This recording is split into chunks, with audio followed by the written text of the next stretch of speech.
नमस्कार मित्रों, सत्य की विजय में आपका स्वागत है। मैं हूं विजय त्रिवेदी।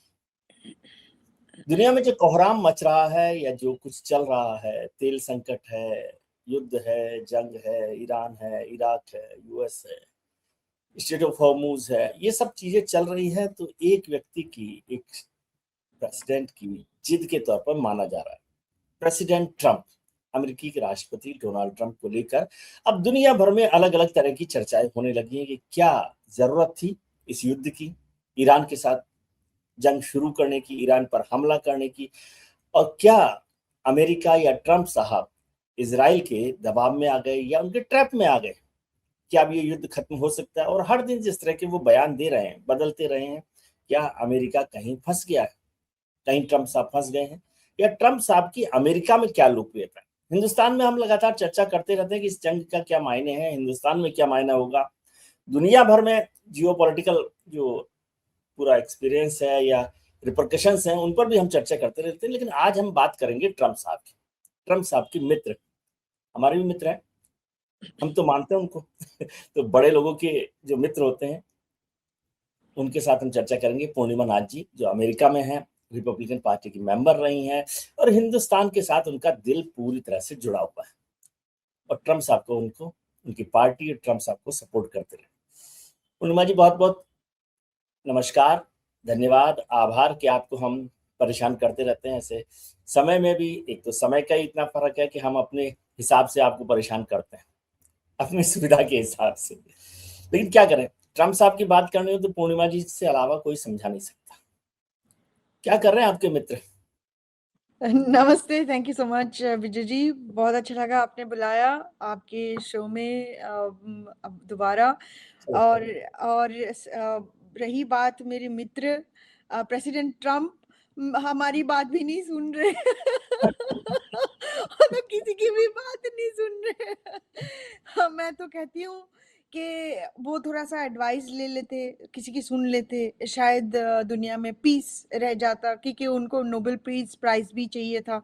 ये दोबारा हम डिफरेंट टाइप ऑफ प्राइजेस बनाना नहीं पड़ता, जैसे फीफा ने बनाया। कल देखा हमारी जो कांग्रेस की हाउस स्पीकर है माइक जॉनसन, उन्होंने एक नया प्राइज बनाया, अमेरिका फर्स्ट बोल के, उनको प्रेसिडेंट ट्रम्प को दिया है। So this is all award game चल रही है। This is a fascinating situation from a geopolitical standpoint, but I think at the end of the day हमने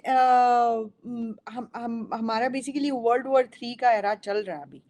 कोई कोई कहता है कि आने वाला है वर्ल्ड वॉर 3, मैं तो कह रही हूँ कि पिछले 4 साल से चल रहा है, जब से वो यूक्रेन रशिया शुरू हुआ है। और अब ये आप देखिए, most of the time it is a narrative game.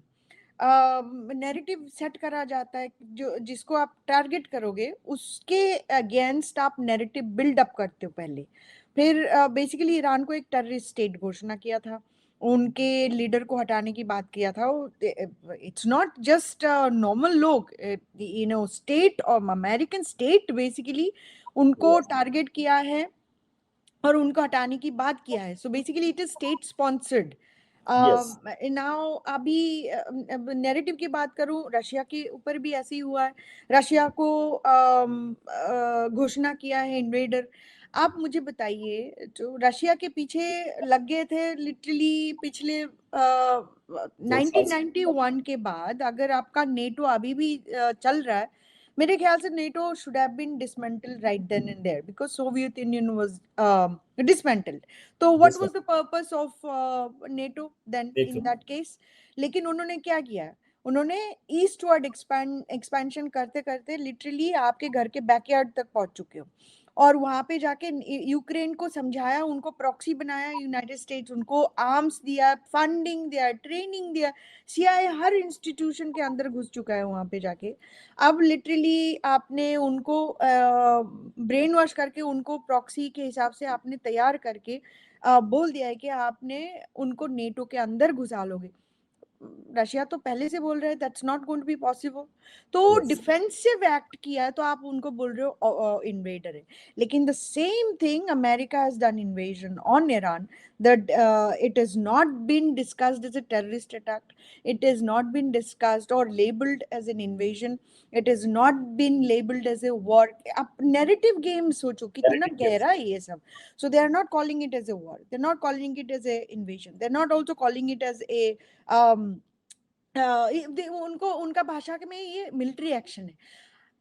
ये जो गेम है, आधा गेम अब काइनेटिक भी हो जाए, आधा गेम आपकी प्रोपेगेंडा है, ये this is exactly what it is happening at this point of time. अभी ईरान का जो सिचुएशन है, ईरान को अटैक करने से पहले प्रेसिडेंट ट्रम्प, लोग जो अमेरिकन लोग जो उनसे भी उन्होंने कोई राय नहीं ली, तो majority of the people were not supporting this war. आप देखिए पीछे जाके देखिए जो रशिया यूक्रेन का सिचुएशन जो है, प्रोपेगेंडा वॉर मैं कहती हूँ, वहां पे उनको इन्वेडर कहा गया है, यूक्रेन का सपोर्ट दे रहे थे majority of the American from both the side, from both the side. अब जो यहाँ पे प्रेसिडेंट ट्रम्प का दिक्कत क्या हो गया, उन्होंने अपने आप को नो वॉर प्रेसिडेंट बोल के कैंपेन किया है। तो मेरे जैसे लोग जो है, जो थोड़ा सा हम कोई भी हम ये नहीं कहते भगवान हमें ह्यूमन बनाया तो हम मिस्टेक करते हैं, हम भगवान नहीं है, लेकिन फिर भी हम कोशिश करते कि अपने जो गलती करते हैं उसको सुधार के आगे बढ़े, है ना। that's what we are supposed to do, not like repeating the same गलती, और अपनी गलती किसी के ऊपर थोप देना, या झूठ बोलना, या तो डिसेप्टिव काम में लग जाना, या तो पैसा बनाना गलत तरीका से, all kinds of things that I particularly don't like, actually मेरे को irritate करती है।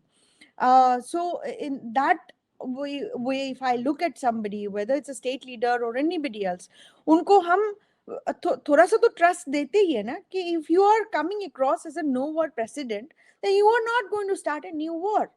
आज आपने एक नया वॉर छेड़ दिए, लेकिन आपके अमेरिकन लोगों से भी आपने राय नहीं ली, और यहाँ पे लिटरली आपकी जो प्रोपेगेंडा मशीन है, मागा मिलिशिया है, मैं आपको उनको मिलिशिया कल्ट बोलती हूँ, वो जाके मीडिया में बोलते हैं कि हम लिंजी ग्राम ले लीजिए, हमारी सेनेटर रिपब्लिकन की, वो जाके बोलते हैं कि वेनेजुएला ईरान की जो ऑयल है 31% है, हमें कब्जा करना है वेनेजुएला को। तो आपका मॉडल तो बहुत अच्छी तरह आपने एग्जीक्यूट कर दिया, morally ethically it was wrong, it was illegal for me, but आपने दिखाना था दुनिया को कि आपके मिलिट्री सबसे सुप्रीम है, सुपर पावर है, आपने ये काम कर दिया।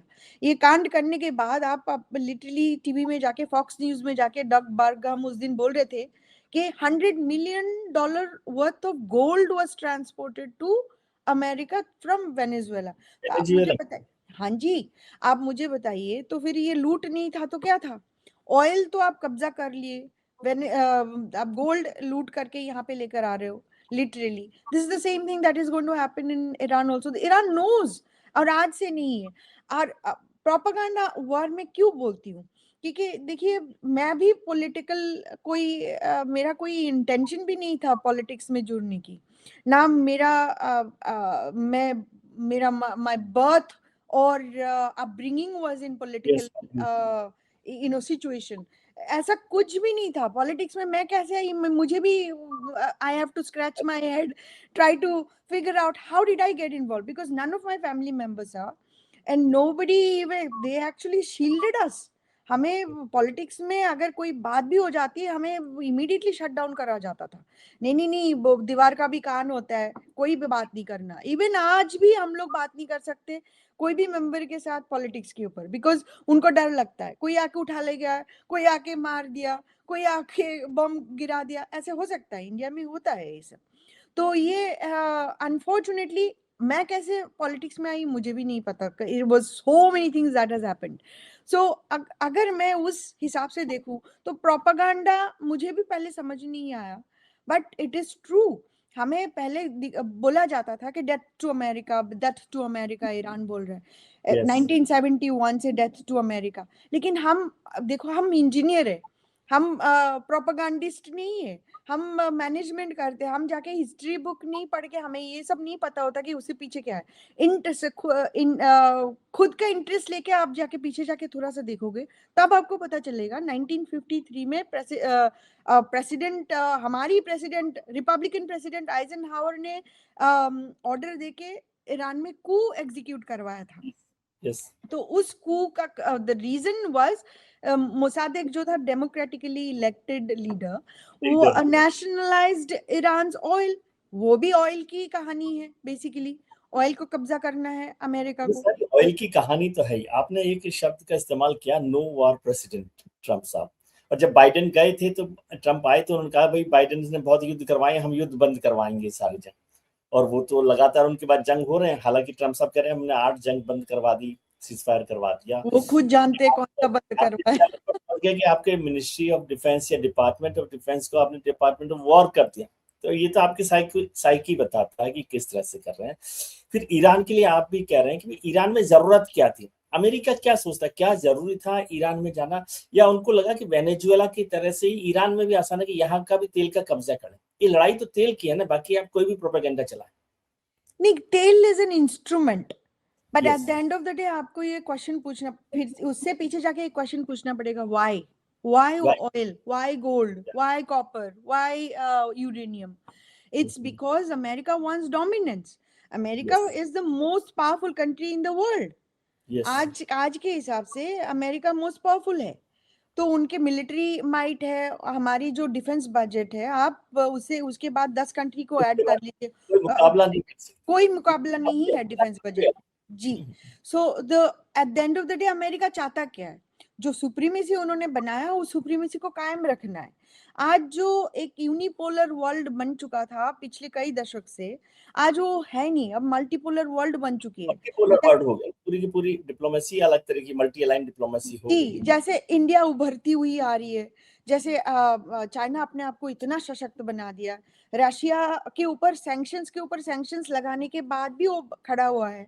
आप देखिए यूक्रेन को क्या सपोर्ट अमेरिका से नहीं मिला, यूक्रेन को ईयू ने क्या सपोर्ट नहीं दिया, आर्म से लेकर ट्रेनिंग से लेकर आपने फंडिंग से लेकर सब कुछ दे दिया, फिर भी यूक्रेन रशिया के सामने नहीं टिक पाया। After all of this is the same case with Iran. Iran versus the entire world हो चुका है अभी बेसिकली। अब उस हिसाब से आगे देखिए, ईरान के ऊपर वेस्टर्न वर्ल्ड ने पिछले 40 साल में 12,700 सैंक्शंस लगाए, और उसमें से 9,000 प्लस फिर अभी भी एक्टिव है। उसी सिचुएशन में उनका इकोनॉमी ऑलमोस्ट खत्म हो चुका है। उनका अगर आप एयर पावर बोलो, नेवी बोलो, क्या है उनके पास? कुछ भी तो नहीं है। आप बिजनेस भी नहीं कर सकते, आपके अपने ऑयल भी आप सही तरह नहीं बेच सकते, छुप छुपा के आपको चाइना के तरफ बेचना पड़ रहा है। The point I am trying to say is that even with that kind of pressure and intimidation and terror, Iran survived. और युद्ध को आज की 28th डे हो चुकी है, ऑलमोस्ट 1 महीना। इस सिचुएशन में ईरान को जिंदा रहना और इसको खींचना ऑलमोस्ट 1 महीना, that's a big deal, big deal. Yes, because कोई और कंट्री ले लो, आप इंडिया की भी ले लो, इस सिचुएशन में इंडिया रिस्पॉन्ड नहीं कर पाता ऐसे। और मैं इंडिया की इसीलिए कह रही हूँ, इसीलिए एग्जांपल दे रही हूँ, इंडिया के ऊपर भी अमेरिका ने काफी सैंक्शंस लगाई थी। जब आपकी क्रायोजेनिक इंजन ले लो, आपको होमी बाबा को हत्या की बात कर लो, आपकी न्यूक्लियर वेपन की टेस्टिंग की बात कर, 1998 में इतना सारा हो गया। करेक्ट। तो आपको पता है आज आपके पास न्यूक्लियर वेपन नहीं होता तो इंडिया क्या $4 ट्रिलियन इकोनॉमी बन जाता है ऐसे। Yes. आपका डिटरेंस आपने ऑलरेडी बनाई है, इसीलिए तो आज आप वहां तक पहुंचे हो। आज अगर आपने नहीं अब नहीं बनाए तो पाकिस्तान तो वैसे ही बना लेते। वो तो तो हो ही मेरा जाता है। एग्जैक्टली सपोर्ट करने वाले बहुत लोग हैं ना। so that's what the point is। आज जैसे ईरान का सिचुएशन है, nobody is there versus Iran versus the entire world। at one point of time it was all India versus the entire world। nobody wanted India to survive, लेकिन India survived। उसी pressure में, उसी intimidation में कायदे से वो nuclear weapon बना तो दिया है ना। तो बनाने के बाद आज आपने वहां पे $4 ट्रिलियन की मार्क में पहुंच चुके हो। आपने 5th लार्जेस्ट, अभी जल्दी 3rd लार्जेस्ट भी बन जाओगे। So the point I'm trying to say is this is a win for Iran at this point of time. और ये युद्ध अगर another month चले तो फिर it's going to be very clear for Iran, because का कोई मतलब नहीं रहा ना, उसके सुपर पावर एक तरह से चैलेंज हो गई। वही बात है ना, आज जो जो यूनिपोलर वर्ल्ड से मल्टीपोलर वर्ल्ड हो चुकी है। आप सैंक्शंस के ऊपर सैंक्शंस लगा रहे हो, आपने यूएस डॉलर को वेपनाइज किए हो, स्विफ्ट को वेपनाइज किए हो, आपने रशिया की एसेट्स, आपने $300 बिलियन एसेट्स आपने जब्त कर ली, आपने billions of dollars from Iran आपने जब्त कर ली, आपने लिटरली सैंक्शंस यूज करके उनको क्रिपल करना चाहते हो। अमेरिका का मोटो तो वही है ना कि मेक देयर इकोनॉमी स्क्रीम। अगर Yes. वो उनका इकोनॉमी वहां तक पहुंच जाएगा तो फिर इंटरनली इम्प्लोड होगा, इंटरनली आपके वहां पे राइट्स होंगे, सड़क पर आ इंटरनली जाए। हाँ आपके जो लीडरशिप है वो उसको हटाने की कोशिश करेंगे। so they try to use all these kind of things to create condition to make sure that regime change automatically happens, लेकिन हुआ कुछ नहीं ईरान में ये सब। लेकिन जो अभी तक चल रहा है, जिसमें अभी ट्रम्प साहब ने 10 दिन का वो कर दिया एक तरह का सीज फायर कि ठीक है हम ऑयल पर हमला नहीं करेंगे, ये सब है। तो लोग कह रहे हैं कि भाई ट्रम्प साहब फंस गए। अब वो खुद अपने लिए चाहते हैं, और ईरान ने जिस तरह से रेस्पॉन्ड किया कि हम तो नहीं किसी बातचीत के लिए तैयार हैं, अमेरिका हार रहा है। क्या अमेरिका के लोग भी ऐसे समझते हैं कि ट्रम्प साहब ने गलती की है या अमेरिका ने गलती की उसको समझने में? देखिए पहले 48 डेज 2 डेज की टाइम दी, उसके 48 आवर्स 2 डेज की टाइम, उसके बाद 5 डेज का एक्सटेंड किए, उसके बाद 10 डेज का एक्सटेंड किए। उसका क्या मतलब बना? आप मिडिल ईस्ट में अमेरिका के अभी 50,000 ट्रूप्स है, ठीक है, ऑलरेडी एक्टिवेटेड है। अब यहाँ से कुछ दिन पहले बताया गया कि 3000 पैराट्रूपर भेजा जाएगा, ठीक है। उसके बाद 2500 आपकी मेरिन्स भेजा जा रहा है। और आज की न्यूज है, मैं देख रही थी, Pentagon is considering to send another 10,000। सो आप कुल मिला के देख लीजिए 65,000 के ऊपर ट्रूप्स वहां पे मिडिल ईस्ट में होगा। अब जो एयर में जाएंगे वो तो ऑलरेडी पहुंच चुके हैं, आज या कल तक पहुंच जाएंगे। जो मेरीन से वो जाने के लिए 2 हफ्ता लगेगा। तो ये 10 दिन जो उन्होंने लिया है, मेरे ख्याल से it is buying time, president Trump is buying time.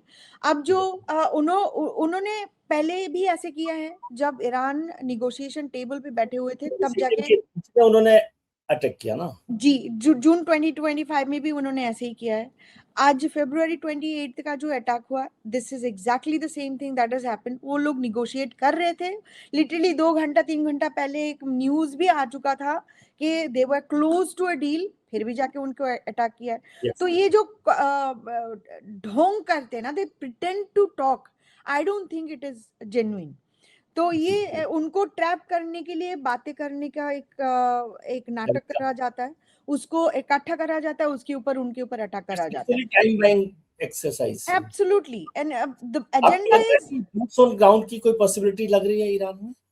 वही वही तो हो रहा है ना। ऑलरेडी 50,000 उधर है, 15,500 की बात हो रही है, वहां पे पहुंच जाएंगे।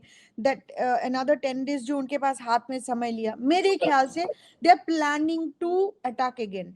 अब पहले जो February 28 का अटैक है, अभी 1 महीना पहले, उससे कपल ऑफ मंथ्स बिफोर उन्होंने मिलिट्री बिल्डअप तो शुरू कर दिया था ना। तो आपने एयरक्राफ्ट कैरियर भेज दिया था, सारे बेसिस को एक्टिवेट कर दिया। एग्जैक्टली तो ये जो है ये भी सेम ही हो रहा है बेसिकली। आप एक तरीका से बोल रहे हो कि हाँ बातचीत चल रही है, दूसरी तरीका से बोल रहे हो तो नेटो आके हेल्प करे, तीसरी तरीका से बोल रहे हो यहाँ पे हम ट्रूप भेज रहे। So it is going all over the direction.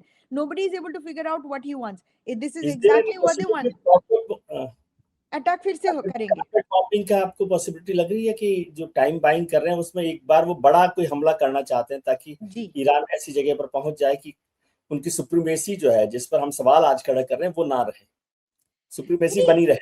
Iran को बताया गया है, कॉन्स्टेंटली टारगेट करा गया है, कॉन्स्टेंटली डिमोनाइज करा गया है, इसीलिए डेथ टू अमेरिका बोलते थे। हमारे जैसे लोग भी सोचते थे कि ईरान हमें डेथ टू अमेरिका क्यों बोलते हैं। जब आपने थोड़ा सा टाइम लेके रिसर्च करेंगे, थोड़ा सा बैक जाके, तब पता चलता है कि वो आज से नहीं कर रहा है, वो 40 साल से 47 ईयर से कर इसीलिए कि because this is revolt, revolt against what America and Britain has done to them. तो Done. ये हमें एक्सपेक्ट तो करना चाहिए ना। आप जाके बोल दोगे कि वो अटैक कर रहे, हमें तो क्वेश्चन करना चाहिए क्यों अटैक कर रहा है। So this is just a natural question we should always ask. Why are they even thinking of attacking? But Iran ने अटैक नहीं किया अमेरिका को, कोई भी नेबरिंग कंट्री में भी ने अटैक नहीं किया। आज जब ईरान को अटैक किया गया तब उन्होंने बोला है कि I have right to defend, now I'm going to target your allies, now This is I'm an going to, उसे uprising. पहले ही बोल दिया है। तो अभी आप बोल रहे हो कि होटल को टारगेट कर रहा है, स्कूल को टारगेट कर रहा है, नहीं, they are targeting where military base, militaries अगर होटल में रह रहे हैं तो उनको टारगेट कर रहा है ना। तो Yes. अब इंडियन मीडिया में भी उसी वेस्टर्न नैरेटिव चलाया जा रहा है। So this is what is fascinating to me कि अमेरिका के पास जो हथियार सबसे ज्यादा जबरदस्त हथियार है, वो हथियार मिलिट्री नहीं है, वो हथियार पैसे भी नहीं है, वो हथियार है प्रोपागेंडा टूल। आपकी जो न्यूयॉर्क टाइम्स है, आपकी जो वाशिंगटन पोस्ट है, आपकी जो वॉल स्ट्रीट जर्नल है, आपकी जो फाइनेंशियल टाइम्स है, इकोनॉमिक टाइम्स है, the BBCs of this world, western media, this is their massive asset. Big tool, yes, big. यही से आपकी हेडलाइंस बनती है, यही से इंडिया हेडलाइंस चलाती है, यही से डिबेट्स होती है। इंडिजिनियस कोई कॉन्वर्सेशन नहीं होती है, नैरेटिव नहीं बनती है। And this is what is fascinating to me. अब आपने एक क्वेश्चन पूछा है कि यहाँ पे लोग क्या सोच रहे हैं। जो जी. डेमोक्रेट्स है, डेमोक्रेसी देखिए, at the end of the day, both democrats हो या रिपब्लिकन्स हो, both of them want Iran regime to go, लेकिन उनके तरीका और टैक्टिक्स और डिफरेंट। बार बार एक बात आप सुनोगे रिपब्लिकन से कि ओबामा ने प्लेन फुल ऑफ कैश भेजा है, और वो एक्चुअली एक स्लोगन बन चुका है। आप जाके उसको थोड़ा सा देखेंगे, आपको 5 मिनट में आपको पता चल जाएगा कि अभी तो आपके पास चैट जीपीटी है, गूगल है, पहले तो इतना नहीं था ना, डिग करना पड़ता था। अब जाके आपको very in a very short time आपको पता चल जाएगा वो ईरान का ही पैसा था, वो एसेट सीज करा गया था, उस एसेट की इंटरेस्ट मिलके 1.7 बिलियन था। तो कि 400 मिलियन उन्होंने जब्त किया था, उसका 1.3 बिलियन डॉलर का इंटरेस्ट आया था, तो वो मिलके 1.7 बिलियन डॉलर हुआ था। That is what Obama tried to send. वो प्लेन फुल ऑफ कैश मतलब क्या है, अपना टैक्स पेयर से थोड़ी भेज रहा है, उनका खुद का कैश है। तो Yes. The point is that America जो डेमोक्रेट हो या रिपब्लिकन हो, doesn't matter, it is the supremacy that talks, and white supremacy that talks eight the end of the day. ये चाहते हैं डोमिनेंस बना के रखना, और डोमिनेंस कैसे आता है, वो पायरेट गेम खेल रहे हैं। हम पावरफुल है तो आपकी एसेट्स हम लोग ले लेंगे, आपका पॉलिसी हमें पसंद नहीं है तो आपके, हाँ, आपका एसेट्स हम ले लेंगे, आपका लिटरली आपके कंट्री में जाके आपके रिजीम चेंज करवा देंगे। ये जो दादागिरी, जो माफिया जो मेंटालिटी है जो अमेरिका की, ये दोनों पार्टी की है। टैक्टिक्स डिफरेंट है। Obama has done a deal, which deal basically was thrown out by Trump. आज Yes. जो सिचुएशन ईरान की है, आज ये सिचुएशन ट्रंप ने किया है, ट्रंप ने क्रिएट किया है।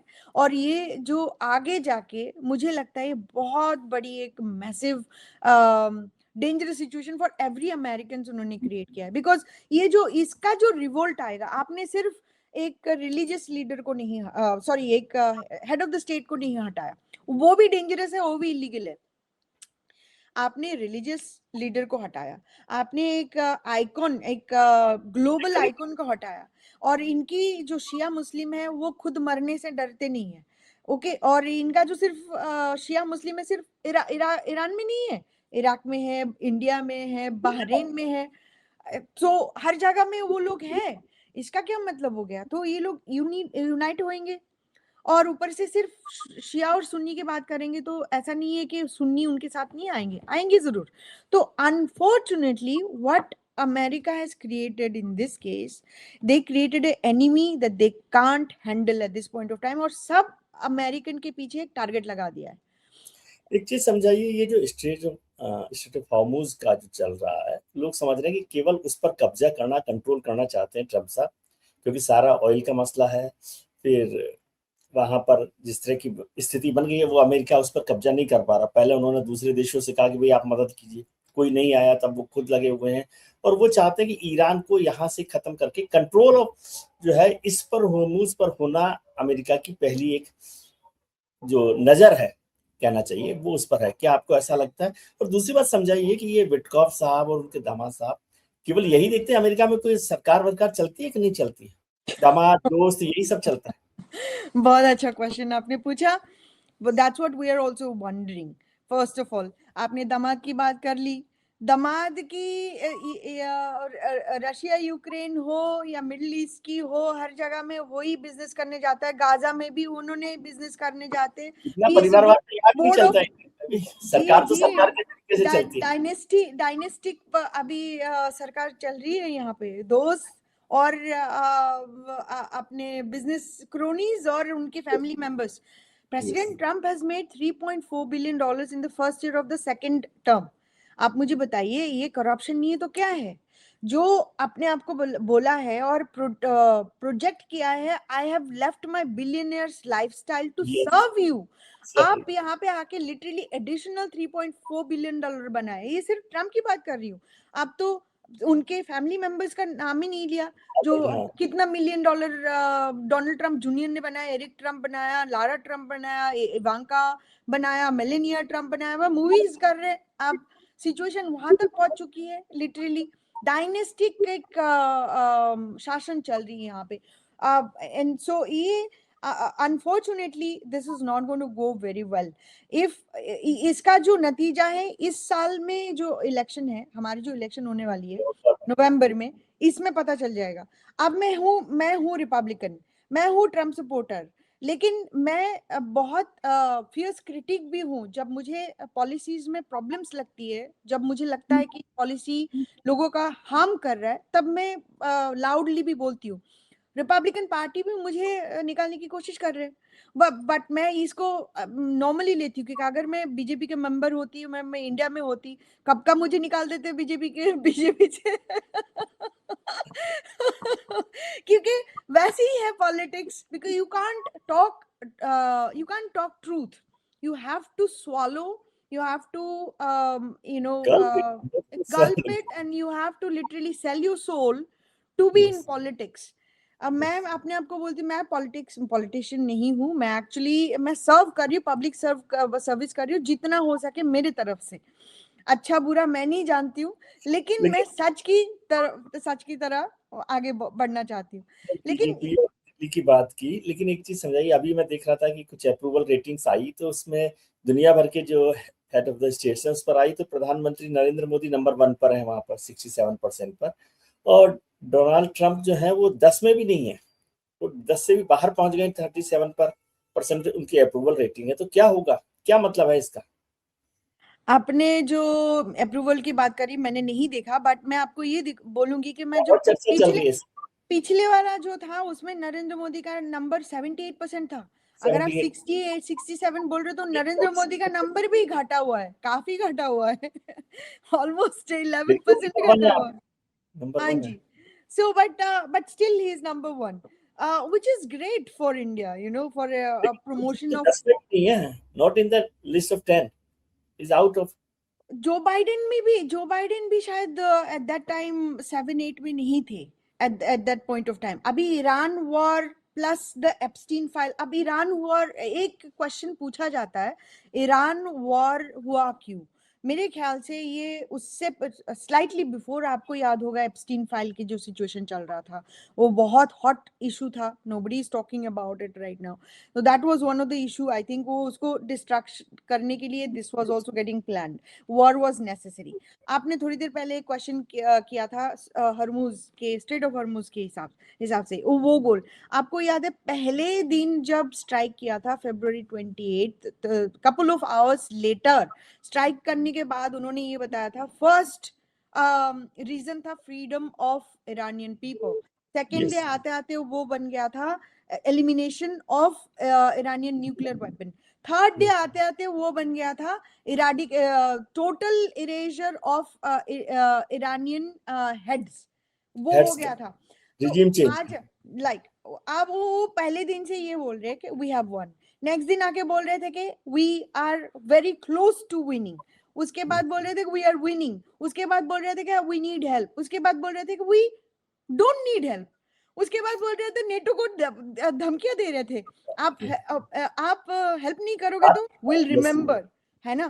उसके बाद बोल रहे थे वी हैव वन, उसके बाद बोल रहे थे only media wants to keep it going, we have already won, I have already won, okay, that is their narrative. अब जाके वहां पे ऑब्जेक्टिव आया है स्ट्रेट ऑफ हॉर्मुज, तो ये स्ट्रेट ऑफ हॉर्मुज पहले दिन क्यों नहीं था, तो उनका गोल पोस्ट चेंज हो रहा है constantly, he knows what he wants dominance, he wants, ओ आयतुल्ला खमेनी अगर बोल देते कि I am your slave, I am your vassal state, you are the boss, that's it, it's over, there is no war against Iran, सब everything is fine, they are very good people, जैसे पाकिस्तान को बोलते वैसे हो जाता।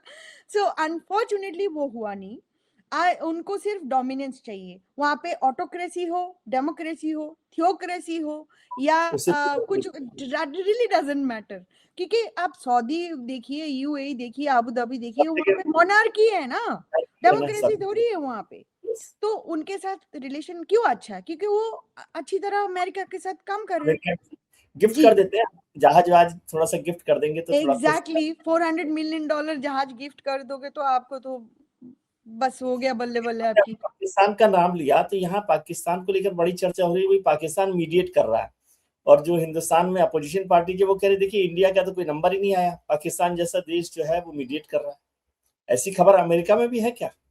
हाँ, वो Steve Witkoff ने, मैंने देखा है कल मेरे ख्याल से शाम को, उन्होंने कम्युनिकेट किया है कि Pakistan is acting as the mediator, बातचीत और लाइक पोस्टमैन, फेलिसिटेटर और मीडिएटर। देखो मेरे ख्याल से Iran probably is not interested in talking, उन्होंने 5 पॉइंट्स बोला है, वो 5 पॉइंट्स में मेजरली क्या है, उनको हो ही नहीं सकता, उस पर तो कोई बात नहीं हो सकती, वो बात नहीं हो रहा है। President Trump is also not बाउइंग down, वो उनको चाहिए कि वो आप न्यूक्लियर वेपन नहीं बना सकते हो, आपकी यूरेनियम पूरा दे दो, वो they were actually ready to do all kinds of concession also. Araghchi की बात मैं सुन रही थी वो, लेकिन वो सुन नहीं रहे थे, सारे लीडर को जाके मार दिए। अब बात करने के लिए 2 ही बाकी है, उनको उनके ऊपर भी अभी टारगेट करने की खबर आ रही है। सो ये जो हो रहा है ना, eight the end of the day मुझे लगता है जो बिल्डअप कर रहे हैं प्रेसिडेंट ट्रम्प, और वो 10 दिन की टाइम लिया है, मेरे ख्याल से ये कंटिन्यूस रहेगा, और ईरान ना ऐसे सोच लिए ओ हमारे पास थोड़ा सा ब्रीदिंग टाइम है, 10 दिन है, विल सी व्हाट हैपेंस। मेरे ख्याल से अगर if they smart, I am sure they are very smart, they are not going to take it, this doesn't have any value at all, क्योंकि मेरे ख्याल से वो अटैक करने की तैयारी कर रहे हैं, अगर तैयारी नहीं करते 10,000 additional troop on top of it 5,500, वो बात नहीं करते, मेरीन आल्सो, एग्जैक्टली। तो ये समय चाहिए मेरीन वहां पे पहुंचने के लिए, जो सी रूट में जा रहे हैं उसको जाने के लिए समय चाहिए, जो exactly this is he is buying time to build up, and then they are going to do what they need to do in order to literally eliminate Iran from the map. वो president Trump ने बोला हुआ है कि हम लोग map से उड़ाना चाहते हैं, और वो भी नहीं है, उन्होंने ये भी बोल दिया कि we have blown off Iran off the map. आप मुझे बताइए what is this, isn't that an arrogance? Typical. अच्छा, आखिरी सवाल इंडिया से आपका ताल्लुक है, इंडिया से आपका जुड़ाव है। इंडिया का जो आज स्थिति है, भारत ने कहा कि भाई हम ईरान के साथ भी हैं, इजराइल के साथ भी, लेकिन प्राइम मिनिस्टर इजराइल से आए उसके 48 घंटे बाद जंग शुरू हो गई। ईरान की खामने की डेथ पर हमने एक हफ्ते बाद कंडोलेंस दी। इस सब को लेकर बहुत चर्चा हो रही है। यूएस में लोग जो हिंदुस्तानी है वो, और यूएस गवर्नमेंट भारत की भूमिका को, इंडिया के रोल को कैसे देख रहा है? देखिए, India is not playing a mediator right now. मैंने कल सर जयशंकर की बात सुन रही थी, उन्होंने बोला हम दलाल नहीं है, तो Yes. इसका मतलब हो सकता है कि वो मीडिएटर बनना नहीं चाह रहे। But regardless of what it is, I will tell you my opinion, okay? Whatever is your opinion on Iran and Iran's regime or the narrative, doesn't matter. लेकिन अमेरिका ने एक हेड ऑफ द स्टेट को हटाया, religious supreme leader को हटाया, और मेरे ख्याल से, मेरे हिसाब से और मेरे अंडरस्टैंडिंग के हिसाब से इंडिया की हेड ऑफ द स्टेट को उसी समय उसके बारे में कॉन्डोलेंस देना चाहिए था। 7 दिन वेट करके जाके वहां पे आपके कॉन्डोलेंस बुक में एक रिप्रेजेंटेटिव ऑफ मियाँ जाके साइन करना वर्सेस पीएम नरेंद्र मोदी बोलना, there's a big difference in here. And the reason I say it is, कभी कभी मुझे लगता है कि नरेंद्र मोदी से पहले आपके वहां पे एक मौन लीडर भी हुआ करते थे। तो आज somehow मुझे लगता है मोदी जी भी उस डायरेक्शन पे तो ना चले गए। तो मेरे ख्याल से कभी कभी लगता है कि जब आपकी जरूरत है, आप you are a head of the state, कभी कभी आप लोगों के लिए कुछ बोलना भी चाहिए। जैसे मैं आपको 2 उदाहरण देती हूँ। एक समय था जब आपके कंट्री में कन्हैया लाल का बीहेडिंग हुआ था, एंड इट पूरा देश में हलचल मच गई थी, और सारे इंडियन डायस्पोरा जो है, सारे दुनिया में हलचल मची हुई थी। मेरे ख्याल से एक आपने एक पोस्ट भी नहीं लिखा जब आपकी वहां पे सर तन से जुदा लेके प्रोसेशन चल रही थी। आपने हिंदूज को थोड़ा सा आश्वासन देने के लिए एक ट्वीट कर लेते, नहीं हुआ। ठीक है, आपने जब नुपुर शर्मा का बात हुई है, नुपुर शर्मा को आपने पोजीशन से हटाया। अब मैं जब उसके बारे में बात करती थी, मुझे शट डाउन करा जाता था और मुझे चुप कराया जाता था, क्योंकि वो जो आईटी सेलियास है वो 56 इंच वाली बात करते, he has a plan, okay great, लेकिन उसके बारे में बोलते तो उसको जी सिक्योरिटी दिया गया है। वो सिक्योरिटी लेके क्या मर जाएगी? उसको तो तब भी आपने बोला था कि दिल्ली के पीएम बनाओगे। आज दिल्ली के पीएम में कौन बैठे हुए हैं? आपने बिठाया उनको? नहीं बिठाया। क्यों नहीं बिठाया? तो ये जो मेरे हिसाब से लीडर्स को अपने लोगों के साथ रहना चाहिए। हम इंडिया की वोटर नहीं है, लेकिन मोदी जी को बहुत रिस्पेक्ट करते हैं। उन्होंने इंडिया के लिए पिछले 10 साल में, 11 साल में जो काम किया है वो बहुत अच्छा काम किया है। बट फिर भी एक कौम है जो हिंदू कम्युनिटी है, over the last 1000 years, not 1000 years, to be precise, it's 1317 years or 1314 years. So जो Hindu community has gone through, the Hindu community is almost to the point that there is no particular leader they can look up to. और उनका कोई है नहीं globally also, कोई institutional support नहीं है, कोई ऑर्गेनाइजेशन नहीं है, कोई फंडिंग नहीं है, कोई टीचिंग नहीं है, सब बिखरा हुआ है लिटरली। आपको अगर एक यूनिफायर के हिसाब से देखा जा रहा है दुनिया के हिंदू के हिसाब हिंदू से, कम्युनिटी के आप लिए उसका भी एक रोल निभाओ ना। That is what I expected from him. So the point I was trying to tell you about Khamenei, whatever is your opinion on Iranian regime, the mullah regime, the human rights abuse that they have done, I have screamed for Masa Amini at that time, and what they have done is wrong. And spade को अगर spade नहीं कह पा रहे हो तो आपको जाके मेडिटेट करना पड़ेगा, आप अपने आप को समझो पहले कौन हो। बट मेरे हिसाब से Iranian regime is not right. They are doing a lot of wrong things, but that doesn't give a license to America to go over there and kill their head of the state. आप इस मुद्दे को United nation में उठाओ, आप globally इस मुद्दे को उठाओ। अगर किसी को रेजिम चेंज करना है, उसका अधिकार सिर्फ और सिर्फ